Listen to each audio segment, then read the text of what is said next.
10. بسم الله الرحمن الرحيم.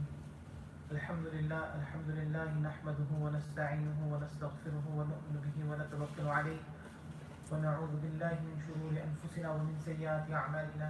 من يهده الله فلا مضل له ومن يضلله فلا هادي له. ونشهد أن لا إله إلا الله وحده لا شريك له ونشهد أن سيدنا ومولانا محمدا عبده ورسوله. قال الله تبارك وتعالى في القرآن الكريم بعد أعوذ بالله من الشيطان الرجيم بسم الله الرحمن الرحيم. والذين يكنزون الذهب والفضة ولا ينفقونها في سبيل الله فبشرهم بعذاب أليم يوم يحمى عليها في نار جهنم فتكوى بها جباههم وجنوبهم وظهورهم هذا ما كنزتم لأنفسكم فذوقوا ما كنتم تكنزون. صدق الله العظيم. My dear respected brothers and elders, mothers and sisters, Assalamu alaikum wa rahmatullahi wa barakatuh. Alhamdulillah, all praise belongs to Allah subhanahu wa ta'ala, who has once again given us the opportunity to be in this blessed month of Ramadan. The month of Ramadan is an opportunity for all of us to rekindle that connection with Allah subhanahu wa ta'ala once again. It allows us to re-evaluate our lives. It allows us to press the reset button within our lives. It allows us to gain a closeness to Allah subhanahu wa ta'ala. The famous hadith, we've heard it many a times, that when the month of Ramadan comes, the shayateen, the maradatul jinn, they are chained up. Then the doors of Jannah are open to an extent where in some hadiths it's mentioned that the doors of Rahmah are open to such an extent that not a single door is left closed. And that the doors of Jahannam are closed to such an extent that not a single door is left open. Many ulama, there are many interpretations regarding this, but one interpretation that is taken is that when the month of Ramadan comes, all those deeds that would take a person into Jannah, Allah makes those deeds easy for one to do.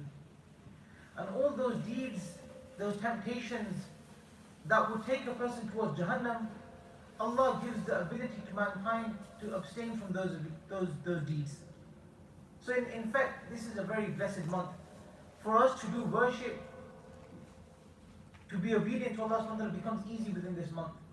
Alhamdulillah, that's why we know that many people, they re-establish their connection with the masajid again. Those who do not pray begin to pray again. Those maybe who have not done so much obedience fast 30 days in the month of Ramadan. Those who have not gone for Hajj, they start making intention that now I'm going to go for Hajj. And similarly, sometimes when the month of Ramadan comes, many people, the obligation of zakah, which again is such a great obligation. A person, when you look at a practical Muslim, you have to look at the hadith of the Prophet ﷺ where he mentions Bunyan Islamu ala khamsin, that Islam is based upon 5 principles, 5 main pillars. If a person doesn't have those 5 pillars, then for him to call himself a Muslim or a practicing Muslim is very difficult. It's only a name by Muslim, you are very far from Islam. So alhamdulillah, the month of Ramadan comes, and again we are reminded, mashallah, there's many charities that come, that pay you a zakah, give you a zakah. So inshallah, in this brief time that we have, inshallah, I'd just like to touch upon the topic of zakah, the obligation of zakah. To go through the masail of zakah is very, very exhaustive. You need a couple of hours to go through. But inshallah, briefly touching upon some of the topics, some of the points of zakah, so that a person can then reevaluate and say, okay, where do I need to take zakat, or at least the awareness comes about. So like we know, zakat is a very important element. Allah subhanahu wa ta'ala, when He mentions salah, one of the greatest pillars of Islam, Allah always mentions in many parts of the Quran, He mentions zakat at the same time. وَأَقِيمُوا الصَّلَاةَ وَآتُوا الزَّكَاةَ. Approximately 32 times the mention of zakah has been made. And one thing we need to remember is that the obligation of giving zakah is not a fine which is done upon us. This is rather a compassion from Allah subhanahu wa ta'ala. By giving zakah, Allah subhanahu wa ta'ala, He mentioned in the Holy Quran, وَمَا آتَيْتُم مِّن زَكَاةٍ تُرِيدُونَ وَجْهَ اللَّهِ فَأُولَٰئِكَ هُمُ الْمُضْعِفُونَ. That whatever you give from zakah, for the sake of Allah, seeking the pleasure of Allah subhanahu wa ta'ala, in reality you are the ones who are multiplying your wealth. Zakat gives an opportunity for us to give our wealth to the poor in order to gain benefit in this world and in the hereafter. You know, the ayah we hear many times, يَمْحَقُ اللَّهُ الرِّبَا وَيُرْبِي الصَّدَقَاتِ. One thing is for sure, that when a person gives sadaqat and he gives his zakah, Allah will never decrease the wealth of that person. It might look that within our bank balances, the money is going slightly down, or maybe in our pockets it might feel a little bit more, less weightier. But in reality, we are, like the Quran ayat mentions, the أُولَٰئِكَ هُمُ الْمُضْعِفُونَ. These are the people who are actually increasing their wealth. Similarly, we know that those who do not give their zakah, the punishment, the chastisements for that are very great and very severe as well. But Allah subhanahu wa ta'ala, He mentioned in the Quran, He says, وَالَّذِينَ يَكْنِزُونَ الذَّهَبَ وَالْفِضَّةَ وَلَا يُنْفِقُونَهَا فِي سَبِيلِ اللَّهِ. That those people who hoard gold and silver do not give that which was supposed to be given in the path of Allah, they do not give it in the path of Allah subhanahu wa ta'ala. Give them glad tidings of a painful punishment. That day, يَوْمَ يُحْمَى عَلَيْهَا فِي نَارِ جَهَنَّمَ, where their wealth will be heated up on the day of judgment, on the day of resurrection, and it will be branded فَتُقْوَى بِهَا جِبَاهُهُمْ وَجُنُوبُهُمْ وَظُهُورُهُم. Their foreheads, their sides and their backs will be branded with that wealth. And it will be said, هَذَا مَا كَنَزْتُمْ لِأَنفُسِكُمْ. This is the wealth that you hoarded for yourself. Similarly, we know that if a person, we've heard the hadith many a time, that if you don't give your zakah, then on the day of resurrection, Allah subhanahu wa ta'ala will transform the wealth which was supposed to, the money that was a person's hoarded, He will transform it into a poisonous, venomous male snake which will be bald-headed and will have two spots upon its eyes, indicating to the extreme poison and venom it will have. It will then encircle the neck and the body of a person and begin to bite him upon the cheek, and it will say, أَنَا مَالِكْ أَنَا كَنْزُكْ, I am your wealth, I am your treasure that you have amassed. So, as a Muslim, I think it's quite easy to say that we as believers, all of us would want to give our zakah. Like I mentioned, even zakah itself, the word, it means, one of the meaning is growth. It will only grow our wealth, it will never decrease it. It purifies, another meaning of zakah is purification. It purifies our wealth. Many times, sometimes a person, we find, a millionaire and suddenly they become on the street. They lose all their wealth. There's no barakah, there's no security within their wealth. Some calamity happens, all their wealth is gone. By giving zakah, Allah safeguards us from these calamities. So not only is it a purification, but it's also growth. So like I mentioned, I think every single Muslim, they have the desire in their heart, I want to give my zakah. The only problem and the hurdle that we sometimes face is, what wealth do we need to give the zakat, and how do we give the zakat? So just briefly touching upon some of the points, that who needs to give zakah? So it's broken down that any person who is a Muslim, who is sane, who is an adult and has the threshold of zakah, this person then needs to give zakah. So number one, he should be a Muslim. So if there was a revert, for instance, where he maybe spent 40 years of his life in kufr, and then he became a Muslim, from the day when he became a Muslim, that's when you will start to see that whether he's eligible for zakat or not. Those 40 years previously, he doesn't need to account for those years, even though he might have been a millionaire at that time. Similarly, a person should be sane. A person should be, ulama mentioned that there are many criteria within this and many, sort of every case upon its merit, but someone who's completely helpless and doesn't have the ability to comprehend what zakat means, what giving means, completely disabled, completely helpless, completely dependent, those people are regarded as people who are not considered sane. Similarly, a person should be an adult. Upon children there is no zakah. So sometimes what parents do is they open a bank account for their child and they begin to put money for that child. One thing to make sure is that to make the child the owner of that wealth.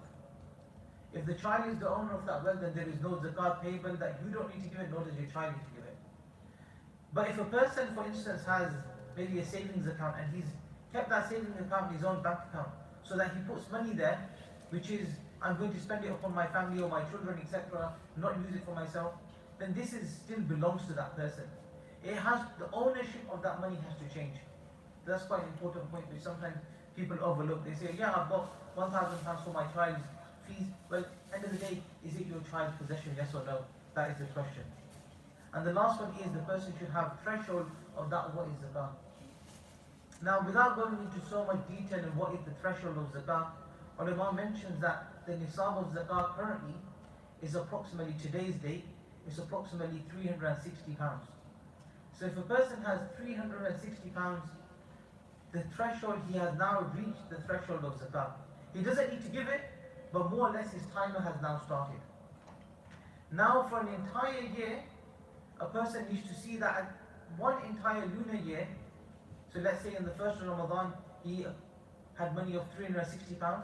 For an entire year, we look at 1 year later, on the first Ramadan again, how much money does he have?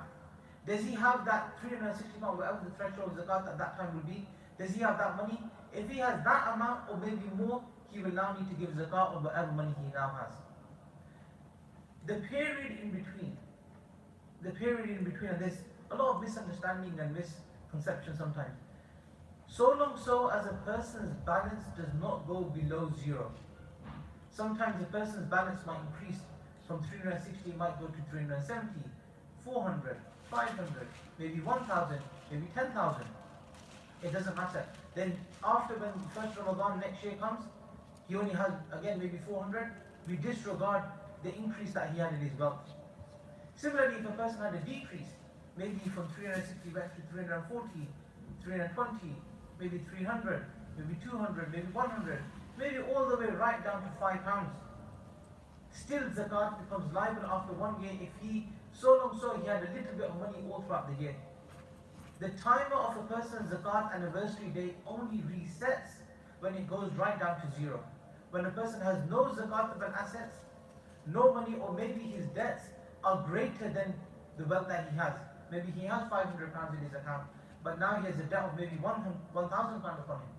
So now his timer resets, and you look again, when does he now meet the threshold of zakat again? Similarly, another sort of misconception that a lot of people have, well, let's say this year was his zakat anniversary on the first Ramadan.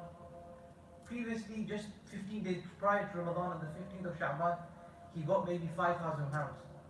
So he thinks to himself, oh, on the first Ramadan, I've only got maybe £5,360. This 5,000, I've only had it in my possession for 15 days. I don't need to give any zakat of it. Well, that's the misconception. It doesn't matter how long you had it for, you only look at the dates again.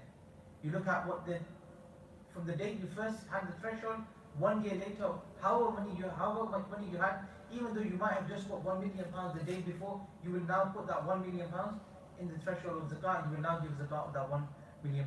And what is it? How do we work out zakat? Well, it's 1/40th, 2.5% of whatever money it is. Similarly, what do we need to give zakat upon? So very briefly, it's broken down into 4 simple categories. Number 1 is the cash that we have. So this is cash that we have in its physical form, the notes that we have, whether it's in our pockets or our wallets or underneath our pillows or our mattresses, whatever money that we have, physical, tangible. Number 2, within our bank balances, our accounts. Whatever money that we have, we need to then take an account of that. Number 3, we then need to look at any money which is owed to us. And there's a good perception that we will get this money back. So any money that maybe we've lent out, given a loan to someone, £1,000, I only have £360, but I've loaned out £1,000. When I do my zakat, when I do my calculations, I will include that £1,000. So long so as there's a great possibility, a big possibility that I will get that money back. Similarly, any investments that a person has done. Let's say a person has invested his money somewhere. So you need to work out how much you've invested, how much your investment has now grown, and accordingly a person then needs to give his zakat for that.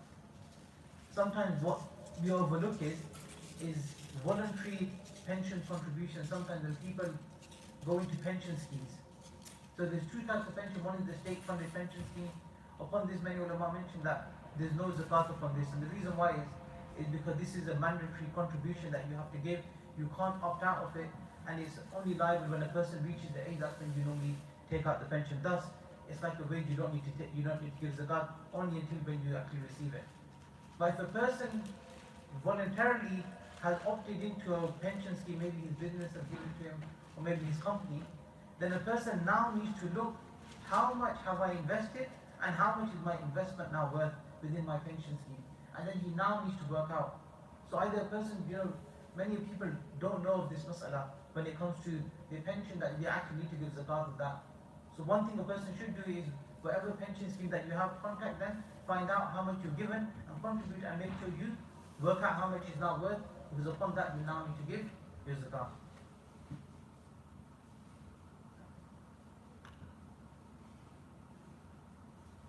So these are some of the elements that a person then needs to give zakat upon. Similarly, the second thing is, one is, like I said, the cash that we have. Number two is the gold and the silver that we have. The gold and the silver that we have, whether it's in the form of nuggets or whether it's in the form of jewelry, whether it's in the form of coins, a person needs to make sure he weighs that and he then gives the zakat of that. When it comes to gold, sometimes the gold that we have is a mixture.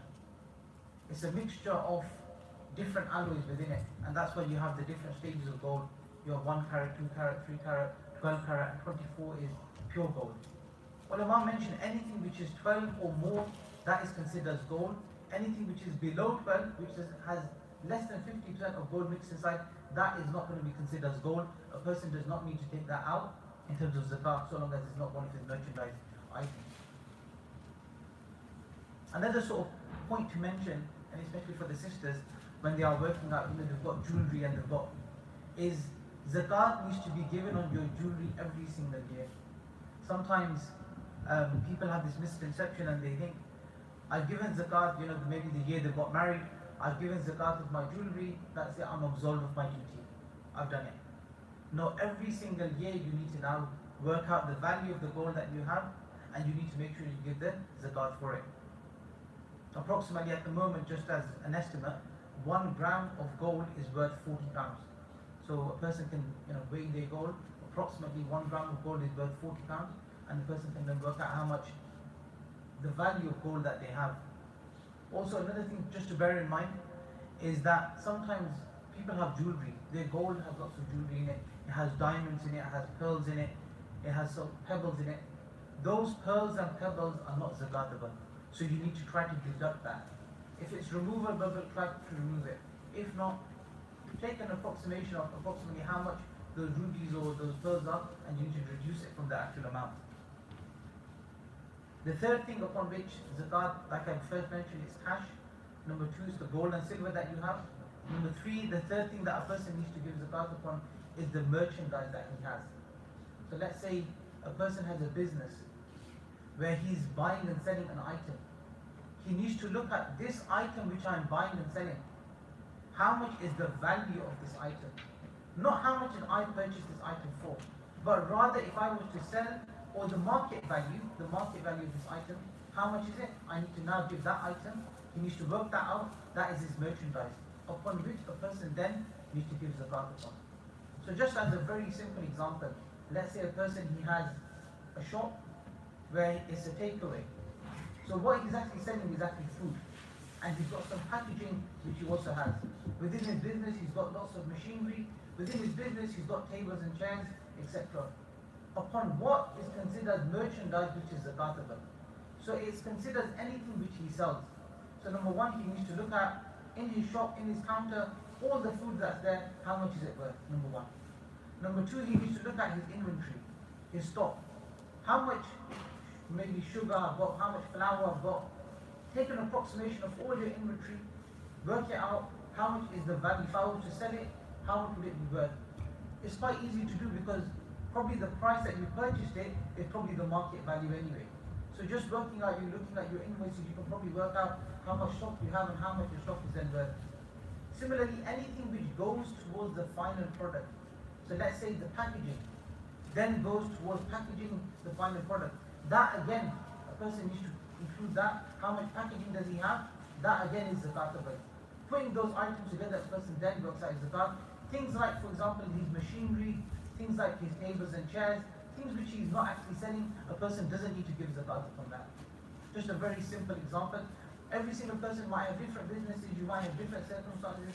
Like I mentioned, this is just a small reminder on certain things that zakat is. Everybody's circumstances on its own merit. And the last thing upon which zakat needs to be given is your livestock. Is, let's say a person has lots of animals, if he's got lots of cows or lots of sheep or lots of, camels, etc. A person, according to the, needs to consult the ulama, but according to the number, every single number when it comes to a certain threshold, a person then needs to give zakat of these things. So this, my dear, is a very small nutshell on certain things that you need to give zakat upon. Like I said, just once again, just remind, it's the cash that you have. Number two, whether it's cash in terms of physical cash, whether it's cash which is owed to you, and it's likely that you get it back. So for example, when you've given an invoice to someone in terms of business, or maybe you've loaned some money. Again, we need to make sure that you work out the zakat for that. Just one small point to mention on that is that if you have loaned money to someone, so let's say a person has loaned some money and you're going to get it back in the next 4 years. Zakat needs to be worked out for every single year. You need to work out the zakat of that money. So if it's £4,000, you need to work out the zakat of £4,000. Then the next year you need to again work out whatever is remaining from whatever you deduct from zakat. You need to work out again. So it'll probably be around £3,000, 3,000, about 3,750 pounds. You need to work out approximately of that, whatever zakat is on accordingly. But you don't need to actually give the zakat yet. If you can, ulama mentioned it's very good, and you should try to give it straight away. But if a person can't, for instance, let's say a person only has £500 and he's given a loan to someone for £40,000. So zakat of £40,000 is £1,000. If a person now today was to give the zakat of his loan that he's given for £40,000, a person will become poor. He himself will be eligible for zakat because he's only got 500. So Ulama mentioned you can defer that payment upon the time when you actually receive the money and then give it.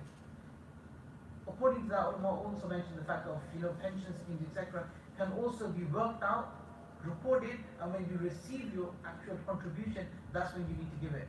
But as we know that that's going to be a very huge amount, it's best to give it every single year as you go along. Just very simply mentioning those people who you can actually give zakat to. So very simply put, it has to be transfer of ownership. From one person, from the person who's eligible to give zakat, it must go into the possession of someone else. Allah subhanahu wa ta'ala, He mentioned in the Quran those particular people. He mentions 8 different categories of people: the fuqara, the masakeen, those people who work, the amilina alayha, those people mu'allafat al-qulub, those at the time of the Prophet who softening their hearts, bringing them towards Islam. You can give them a small payment. Those people who are in debt to a great degree, where their debt overcomes their zakatable assets. To them, a person can actually give zakat. Only so if they do not have any assets which are of surplus of their extra need. So just what does that mean? Let's say if a person is in debt. Well, is the person you can give. A person who's in debt, he has no money, he's in debt of £1,000. Can you give this person zakat or not? Well, it depends. Does he have any items in his possession? So this person doesn't need to give zakat, that's for sure. But can he receive zakat? So ulama mentioned, does he have any items in his possession which are of surplus? Those things which he doesn't actually need, which technically he could have sold and got the money and then used for his daily necessity. Does he have anything like that? For example, if he has maybe one car is the car he needs to use, the second car is an extra car. That's considered maybe as surplus. Or maybe he has, one laptop which he uses for work, the second laptop is just lying around. Doesn't have any use. But he's poor, he's got £0. This again might be considered a surplus. Ulama have many different interpretations, it's best to consult them. But one of the ways ulama say is that thing which is not in your daily usage, or that is which is not in your usage generally, that thing is considered as surplus. And the person should rather sell that item, get the money, that if not, then the person cannot take zakat. And similarly, Allah mentioned the different examples of Wabn Sabil, those people in the path of Allah subhanahu wa ta'ala, i.e. whether it's a person that maybe doing Hajj, etc., and he's run out of money, you can give that person. Or maybe a person who's a traveller, who back home he might be a millionaire, but whilst upon his travels, he's become extremely poor. That person you can also give zakat to. So, just in a very small nutshell, like I said, I've given no justice to the topic of zakat, and in reality I can't give justice to the topic of zakat, but this is more of an eye-opener. That if we want to attain closeness and qurb to Allah subhanahu wa ta'ala, the first thing we need to do is look at our obligations. Look at those things which are obligatory upon us, make sure that we have 100% fulfilled those obligations. Tahajjud and all the other nafil and sunnah acts are very, very important, and I can't undermine them in any way. But above that is the obligations that you have. That's what ulama sometimes they mention, they say that if a person has lots of qadha salahs in his account, then rather than reading tahajjud and extra nawafil, a person should dedicate those for his qadha salahs. Why? Because to pray qadha is wajib, to pray your other nawafil etc. is nafil and sunnah. So you should always give preference to that what is obligatory upon you. And when we start fulfilling the fara'id that are upon us, that's when we become the mahbub of Allah. That's when Allah begins to love us, and that's when we begin to absolve ourselves. So this month, my very respectful brother, is the month of Ramadan. It's a month of reflection. And like I said, it's the time where we are inclined towards doing good deeds. So the one benefit, alhamdulillah, that we have in zakat, which probably we don't have in other worships, is that zakat can be given in advance, and zakat which may be for, if a person had it for the last 50 years had not given zakat. If a person wakes up today and says, I need to give zakat, and he backdates 50 days, then inshallah, and he pays that, then inshallah on the day of judgment there will be no reckoning for this person. This person will be sin-free. This person will be considered that he's fulfilled his obligation. So even today, if we do have some shortcomings, we can amend those shortcomings. So long so as a person before he breathes his last breath, if he wakes up and he starts to understand that this is an obligation upon him, and he starts to pay and he makes sure he resolves that, he will be free, even though for the last 10 years he hasn't done so. So may Allah subhanahu wa ta'ala give us tawfiq, and number one, give us the understanding of deen. Give us the ability to take time, devote time to gain the understanding of deen. What is Allah subhanahu wa ta'ala teaching us? What the Quran and Sunnah teaching us? Go to the scholars, go to the ulama, read reliable books which the ulama have said that these books are to be read, etc. Gain the knowledge of deen, and then may Allah subhanahu wa ta'ala give us the feet to do amal upon the ilm that we gain. Wa akhiru da'wana and alhamdulillah rabbil alamin.